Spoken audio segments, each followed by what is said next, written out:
If you give me the next few seconds of your life, I'm going to show you how enthusiastic but rushed decisions actually can lead to our demise and lead to a ruined relationship or an abrupted relationship with God. You'll see exactly what I mean. Guys, this is Proverbs 19, March 19. We're reading a proverb for every day in March so that by the end of the month, we'll receive all the wisdom that the Proverbs have to offer. So now look, verse 2 in Proverbs 19 says, enthusiasm without knowledge is no good.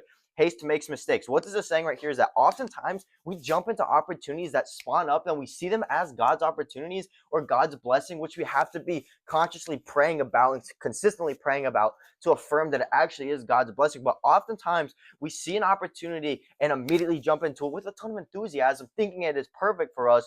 One of the biggest examples being marriage, for example. We all always want to love to think about and fantasize over the idea of getting married to the love of our lives. That's a beautiful thing, a beautiful part of our lives and creation of how God created the world. Marriage is a beautiful thing, and I hope all of us can get married one day. But oftentimes, we want to jump into marriage before we're actually ready for it. Because one thing that we don't understand, I'm 20 years old, I would love to get married, but there's also, like, not necessarily right now, but I love the idea of marriage, but I absolutely know I cannot handle it. There's no shot I'm at the point where I can physically handle marriage. And that's one thing that God is consistently sanctifying me and working on me to get to the point where I actually will be able to sustain a wife and then sustain a family. But there are so many things that go into it. There's so many responsibilities, so many consequences, both good and bad consequences, just another word for outcome. So many things that we have to understand and consider that we oftentimes don't. And again, haste makes mistakes. Oftentimes we'll hastily go into something, or it might be a job opportunity. We see something like a high paycheck and be like, yes, that's what I need to go to. And then this whole time we're thinking, oh yeah, it's God blessing us.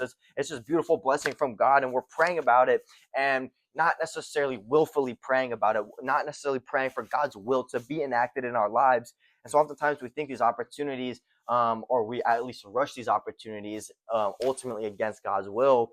And then verse 3, it says, people ruin their lives by their own foolishness and then are angry at the Lord. It's saying right here, and this is way too common, at least here in America, that so many people love to operate on themselves and operate what they want. And then when things go bad, when things fall apart, when their lives are ruined, then they blame God, saying, God, you were here all along. I was praying to you and I kept calling on you, and you now look what you did to my life. Like, this is your fault, and I'm going to turn my back on you. And that's so sad. That's such a shame, because that is not the reality of it at all. The reality is that people weren't truly listening and aligning their wills to God's will, because when that happens, then the best happens to our life. Verse 8 says, to acquire wisdom is to love yourself. What that is saying right here is when we are seeking God, when we're seeking to align our wills with Him, our thoughts with His, when we are seeking after God to acquire wisdom, that is one of the best forms of how we can actually love ourselves and love on ourselves and show ourselves love.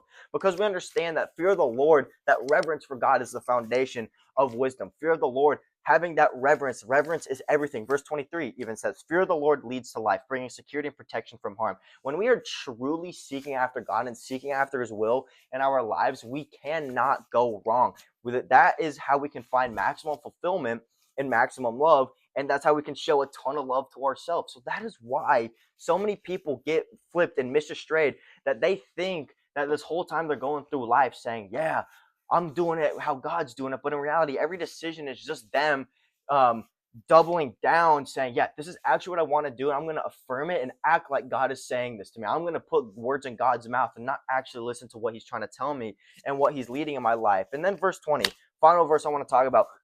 Go get all the advice and instruction you can so that you'll be wise the rest of your life. Never stop learning. Never stop seeking God. As long as you're seeking wisdom and seeking the Lord, He will come through. Jesus tells us to see, when we seek, we will find in Matthew. I think it was Matthew 6.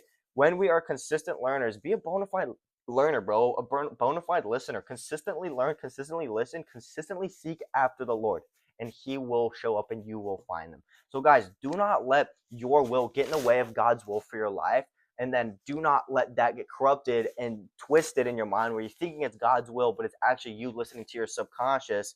And do not let that ruin your relationship with God, how you view Him, because things fall apart and then you blame Him. Don't let that happen, guys. It happens way too much. But I promise you right here, if you hear one thing, hear this. Seek after God, seek after His wisdom, learn from God, acquire this wisdom, and I promise you, life cannot possibly go wrong when you're doing it with God. I love you guys so much, and I will see you tomorrow for Proverbs 20.